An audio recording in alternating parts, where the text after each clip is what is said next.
Hello students, welcome in a सहज शिक्षण YouTube channel. Students, आज आपण 5th स्टँडर्डचा सब्जेक्ट बघत आहोत environmental studies part 1. In that 24th chapter आहे सबस्टन्सेस, ऑब्जेक्ट्स अँड एनर्जी, म्हणजेच पदार्थ, वस्तू आणि ऊर्जा. तर या चॅप्टरचा आज आपण कंप्लीट एक्सरसाइज बघणार आहोत. याच्या आधीचे सुद्धा जे सर्व चॅप्टर्स आहेत याची सुद्धा एक्सरसाइज आपण ऑलरेडी आपल्या चॅनलवरती अपलोड केलेले आहेत. ते तुम्ही बघायचे असतील तर प्लेलिस्ट बनवली आहे, त्या प्लेलिस्टमध्ये सर्व याच्या आधीचे जे एक्सरसाइज आहेत चॅप्टरचे एक्सरसाइज ऑलरेडी अपलोड आहे, ते बघू शकता. आणि आता जर तुम्ही चॅनलवरती नवीन असाल तर चॅनलला पटकन सबस्क्राईब करून खाली जो बेल आयकॉन दिला आहे याच्यावरती बटन प्रेस करा, म्हणजे तुम्हाला तुमच्या स्टँडर्डशी रिलेटेड जे व्हिडिओज इथून पुढे जेव्हा मी अपलोड करेन त्याचे नोटिफिकेशन मिळेल, तेही बघता येतील. Okay, so let's start to the exercise. And in that question first, what's the solution. What's the solution म्हणजेच काय करावे बरे, किंवा काय सॉल्युशन या ठिकाणी असेल. त्याच्यामध्ये A, we need to make a sharbat quickly for some guest, but we only have sugar candy in the house. तर आपल्या घरामध्ये काही पाहुणे आले आहेत आणि त्यांच्यासाठी पटकन सरबत बनवायचं आहे, परंतु घरामध्ये फक्त शुगर कॅन्डी म्हणजे मोठी साखर, खडी साखर आपण जे म्हणतो ती अवेलेबल आहे. तर अशा या परिस्थितीमध्ये आपण काय करणार? आन्सर बघा. We can pound sugar candy into a fine powder. तर आपण ती खडीसाखर जी आहे त्याला आपण शुगर कॅन्डी म्हणतो, ही खडीसाखरची पावडर बनवणार किंवा ती कुटून बारीक करणार. Wien powder is fine it quickly dissolve in water. जर अशी आपण खडीसाखर ती बारीक केली, तिची पावडर जर बनवली तर ती पाण्यामध्ये पटकन विरघळते आणि सरबत आपला पटकन तयार होतो. देअरफॉर वी कॅन मेक शरबत क्विकली. सो हे झालं याचं answer.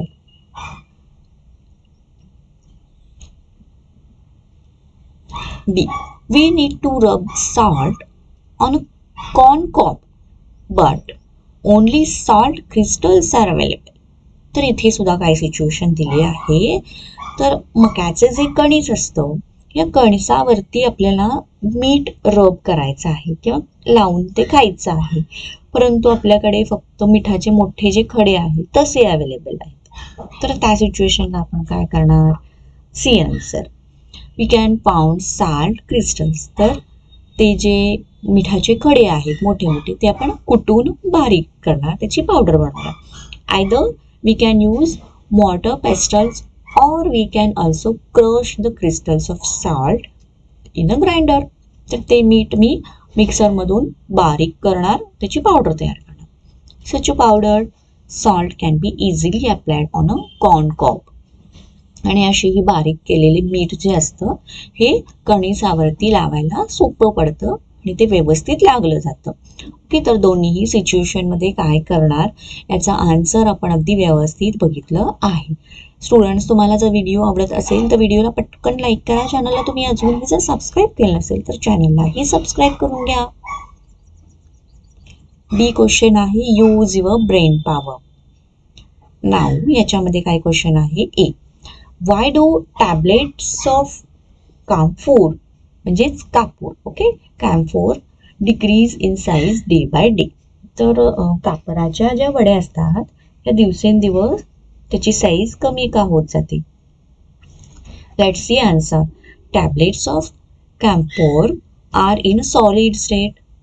Camphor has a property to turn into gaseous state directly from the solid state. तर कापराची आपल्याला माहिती आहे त्याची प्रॉपर्टी काय आहे, तर तो डायरेक्टली सॉलिड स्टेटमधून गॅसियस स्टेटमध्ये त्याचं रूपांतर होतं.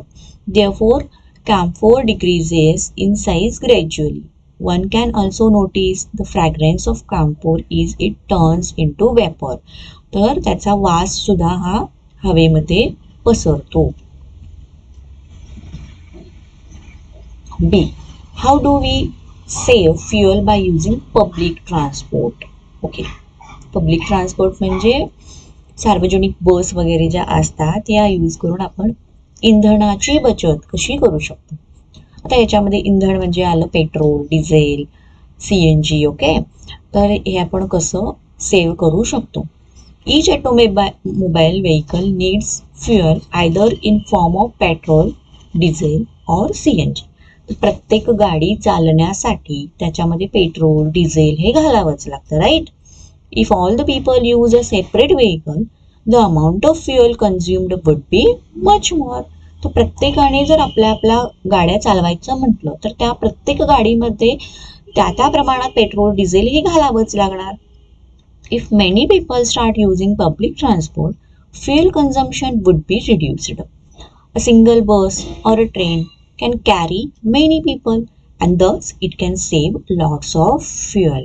तर या ठिकाणी एक्झाम्पल म्हणजे बघा, आता तुम्ही आणि तुमचे क्लासमेट्स जे काही आहेत, सपोज तुम्ही सगळेजण एका एरियामध्ये राहता किंवा जवळ राहत असाल, तर तुम्ही स्कूलला जाण्यासाठी तुमच्या आईवडिलांच्या बाईकवरून जात असाल.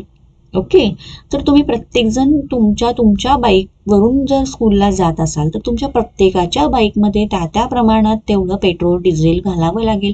सो तिथे काय होईल, पेट्रोलचं डिझेलचं जास्त कन्झम्पशन होईल. पण जर तुमच्या स्कूलचं बस असेल किंवा स्कूल बसचा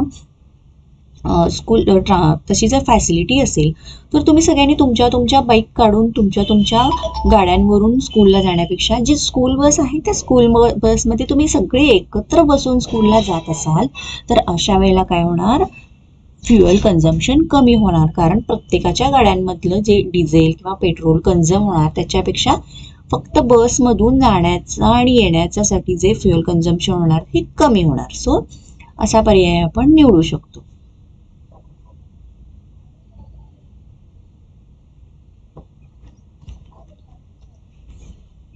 third question, answer the following questions. आणि यामध्ये A, when and why do clothes smell of naphthalene. Naphthalene म्हणजेच काय, डांबरगोळी. तर डांबरगोळीचा वास हा कपड्यांना काय येतो. The naphthalene balls are continuously converted into small particles in the gaseous state. तर ह्याचं सुद्धा कसे आहे प्रॉपर्टी, तेच असतात सॉलिड स्टेटमध्ये आणि त्याचं डायरेक्टली कन्वर्जन होतं गॅसियस स्टेटमध्ये. Okay, so they are continuously converted into small particles in a gaseous state. These particles settle down on the clothes in which they are kept. तर जिथे आपण डांबरगोळी ठेवलेली आहे त्याचे जे पार्टिकल्स आहेत ते त्या कपड्यांवरती चिकटतात किंवा थांबतात.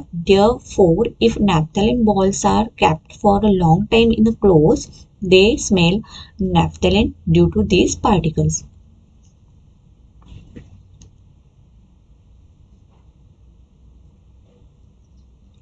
B question, in which states is water found in nature? ओके, तर पाणी हे आपल्याला कोणत्या कोणत्या अवस्थांमध्ये आढळते. Water is found in all 3 states in nature, solid, liquid and gaseous state. स्थायू, द्रव, वायू. Ice is the solid state of water. Water lakes, sea are in a liquid state of, and streams of or vapor म्हणजे वाफ is the gaseous state of water. म्हणजे आपल्याला पाणी तीनही अवस्थांमध्ये आढळतं.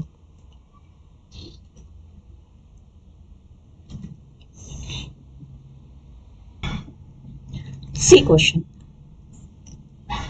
what is the difference between the solid, liquid and gaseous states of a substance? Okay, तर या सगळ्यांच्या मधला काही फरक आहे हा आपल्याला बघायचा आहे. The differences in the solids, liquid and gaseous state of substances is given below in the table.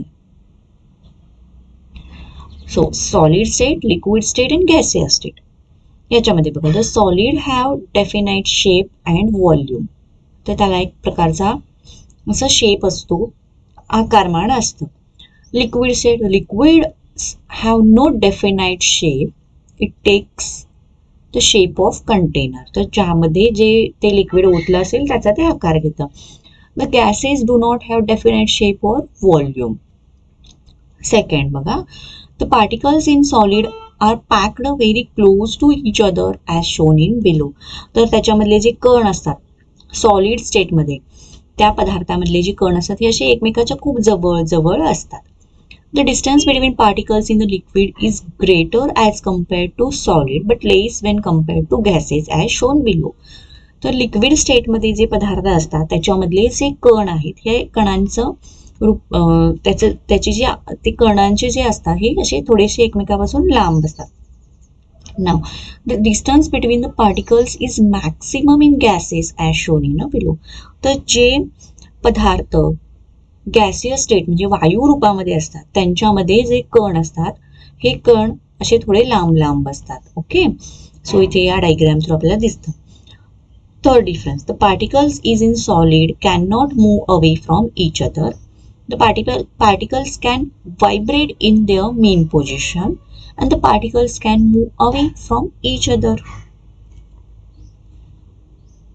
Okay, so या टेबल थ्रू आपण सॉलिड स्टेट, लिक्विड स्टेट आणि गॅसियस स्टेट या तिघांचा मधलाही डिफरन्स बघितला आहे.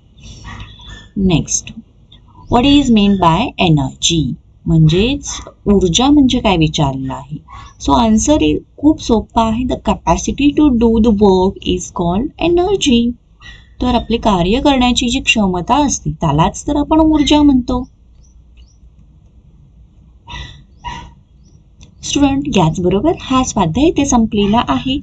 तुम्हाला जर व्हिडिओ आवडला असेल व्हिडिओला लाईक करा, चॅनलला सबस्क्राईब करा आणि असाच एक्सरसाइजशी रिलेटेड व्हिडिओज तुम्हाला अजून कोणत्या म्हणजे इतर कोणत्या विषयाचा एक्सरसाइजचा व्हिडिओ तुम्हाला हवा असल्यास कमेंट बॉक्समध्ये तसे कमेंट करून नक्की कळवा आणि हा व्हिडिओ कसा वाटला हेही कळवा. थँक्यू.